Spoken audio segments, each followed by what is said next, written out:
And secondly, sort of shout out to MICHR, because I really like them beyond the fact that they gave us $25,000, which is a good reason in a small nonprofit to like someone, but really because there was this time when there was a Policy Link was having some forum, right, at the School of Public Health, and they invited me, and I appreciated that they invited me because they were talking about community and university research partnerships. And I don't even remember where this was in our process of our community university research partnership through our MICHR pilot grant, but I really appreciate, what? It might have even been before it, but they had already we had begun to establish this relationship, and I really appreciated that they invited us into conversation, because I have a lot of feelings and experiences and opinions about community and university partnerships and power dynamics and the real on the ground how it plays out and what can work really well and be win-wins and effective and what doesn't work really well and what the assumptions are on both sides, etc.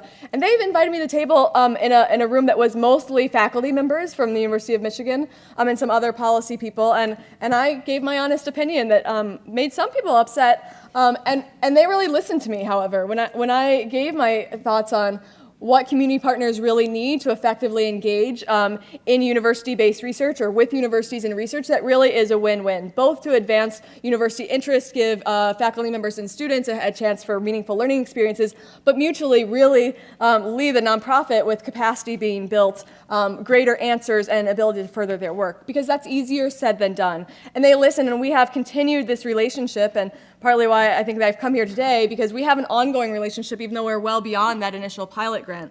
And I've worked with a lot of parts of a number of universities, and they, I would say, have been unique, and really, I tell people all the time, like MICHR walks the walk about wanting to engage in ways that are meaningful and continue to assess that relationship about what ways are really meaningful for community-based organizations. And I did my own graduate research at University of Michigan and my undergraduate here as well on university community research and the intersection and how people on the ground actually use all these things that very well-intentioned faculty and students are putting out, and how it translates and gets out into the community and is used. So I've sort of seen it and looked at it from both sides. So shout out again to MICHR for being just really true to what they say they believe in, because it's really been meaningful to us as an organization. So a little about Growing Hope. My slides are probably more linear than I talk, so we'll look at them. We'll talk about some of them that we look at. We won't talk about some of them. I'll say a lot of words, and can everyone hear me okay? Can everyone follow me at the speed? And well, keep up.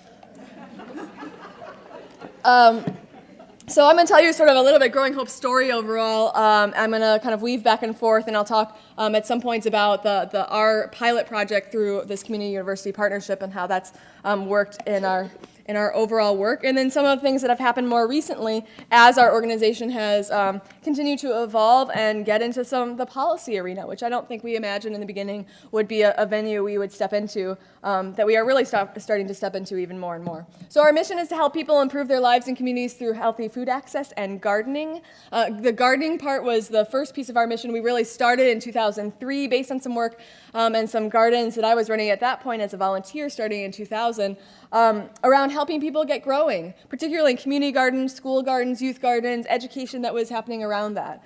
And after some years of doing that, expanding, formalizing that work, incorporating as an organization, we recognized that in our home community, which is Ypsilanti, we work throughout Washtenaw County and end up working with some partners that are beyond our county, but our real home, and we are very much rooted in Ypsi. That some of the pieces of the puzzle around what some of the outcomes from people getting together and growing were beyond just the growing part and were around other things related to healthy food access. And through a number of partnerships, including an Ypsi Healthy Food Access Initiative, our work with the Ypsi Health Coalition, and others, we realized that there wasn't anyone kind of doing some of the on-the-ground work, particularly with farmers markets, which I'll get to on healthy food access, so we expanded our mission. So if you want to think about us as a sort of urban agriculture, as a now a newer kind of term heading, which is home and school and community gardening and healthy food access, and now healthy food policy and things like that is sort of what we do. I'll go into a little more. But why? Why do we do this? Well, we think that they're powerful vehicles for a lot of different outcomes. And the quick version is great health and nutrition outcomes, which I don't think I really need to go into, except that we think often about, with gardening particularly, we think about the obvious, the nutrition, healthy food, eating more healthy food, etc. But gardening is second only to weightlifting as the best ways for women to build bone mass. in a really affordable way, and that's according to a University of Arkansas study from many years ago. And gardening is equivalent, according to the CDC, to moderate walking, right? The messages often, our public health messages are get out and move. Well, gardening, I don't know if you're who's a gardener in here? Yeah, right? Get out and move. Clearly, I'm getting my spring gardening muscles already are reforming. We've had a late spring, so they're a little late, but they'll get bigger.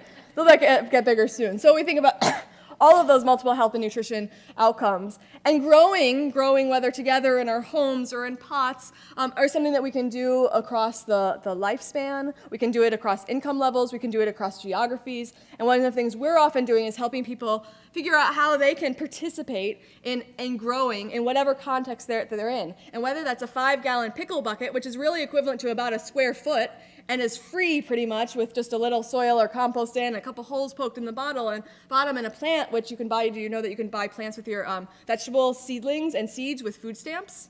Which is part of the national food stamp regulation. So here we can maybe use a food stamp, get one little seedling, put it in a pot, and a tomato plant that will produce how much? How many pounds do you think?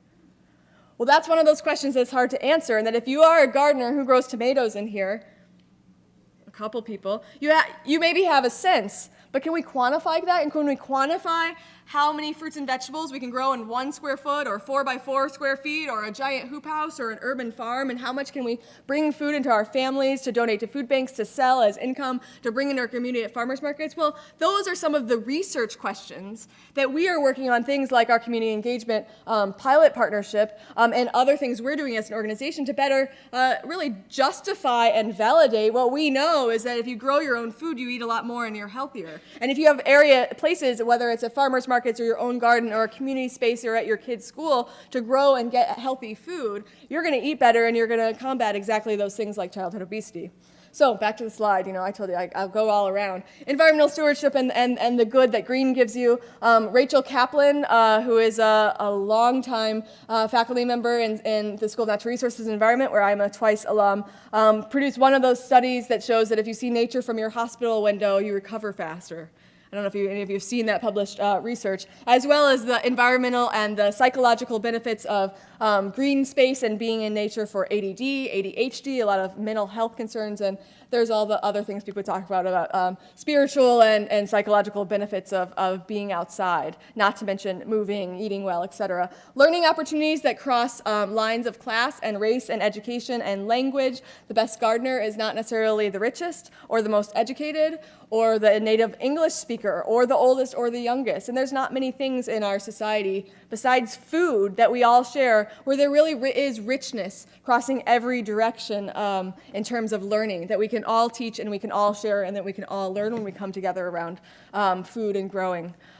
We think about food access and food security. The definition I use of food security is the ability of every member of a community to access fresh, healthy, affordable, and culturally appropriate food. So access, and I won't go into that whole talk, but access is a key issue in a place like people think much of Detroit without a major grocery chain, or Ypsilanti, where there is not a large major grocer in our city limits, and the other grocers that are near are not accessible. You have to walk across a highway overpass. Not real fun without a pedestrian lane, or even with one. So food security and food access, and then all those opportunities for community building. Some of our key values that have informed our work: capacity building, capacity building, capacity building. So we don't do things for people, we help people do things for themselves. So that plays out in a lot of different ways. Our garden leadership training, for instance, we are training teams, because it can't be a one to start a community project, to develop community, school, congregational gardens for whatever purpose they're developing gardens for. So we train people in community organizing, leadership, project planning, mobilizing volunteers, evaluation, and logic models even we share with them, because then they can grow for themselves and manage themselves. We as a little bitty organization can't manage a lot of gardens, and that isn't building long-term capacity. And if we go away, nothing really happens if what we've done dissolves. But to date, we have trained over 60 different teams who have established community, school, and congregational gardens of all different sizes and scopes throughout Washington County. Just sort of one of those examples. Empowerment, the idea that we start with an asset-based or a positive-based approach and not about negative and disadvantaged and under-resourced and underprivileged and all those words that don't really help anyone feel good about themselves in a way that they can see the potential and the assets and what they do have and possess, which is what we really believe. Partnerships, as Fran already mentioned, we believe working together we can have greater impact. I'll sort of just say, and so we've been doing that since the beginning, which is easier said than done. Partnerships are hard, and it's sort of partnership and collaboration are often kind of buzzwords we use, and we find this collaborator because we need to put them on that grant application, and it's not very real. But when you work with partnerships and you're not only committed to your own organization and when you're small and new and don't even know your own capacity, and then you're working and committing in a real way to other organizations, agencies, et cetera, who may be all different, a University of Michigan versus a tiny little volunteer-run nonprofit. Well, there are some dynamics there that you really have to work through and be dedicated if you believe that doing things together is a way to move forward. And then we think about sustainability and a lot of different meanings of sustainability. We also believe in the socio-ecological model that we need to do things on a variety of levels because we could further our mission by doing some one thing. If we taught as many kids as we could about eating and cooking and growing tomatoes, that would further our mission. But we think that we need to work on levels of programs that are involving individuals, programs that are working in building the capacity of groups and teams, and things that are getting at the community level and doing environmental and policy change. And it's about working at all those levels. It both keeps us grounded to what we're doing and why, because we are working in the field, literally in the soil, hands in the dirt, as well as in the policy arena and sort of all between, is part of our core belief about how to make effective community change. And then again, that's a balance. What's more important? How do you balance which of those levels you should work on and to what degree? Our kind of main outcomes, top-level outcomes we're working towards is about increasing healthy food access, particularly in our home community in Ypsi, increasing awareness, improving attitudes around healthy food, particularly as we're teaching kids and making it cool to eat and grow vegetables, increasing people's ability to grow their own food, so helping people grow in whatever ways we're choosing at the time and whatever ways are helping people overcome limiting factors. We often think about what limiting factors do people have to getting growing. Increasing community vitality and cultivating community leadership, and thinking about economic and entrepreneurial development and that part of sustainability, both for us as an organization and to model green business and sustainable livelihoods and a sustainable economic, ecological, and justice-wise community overall.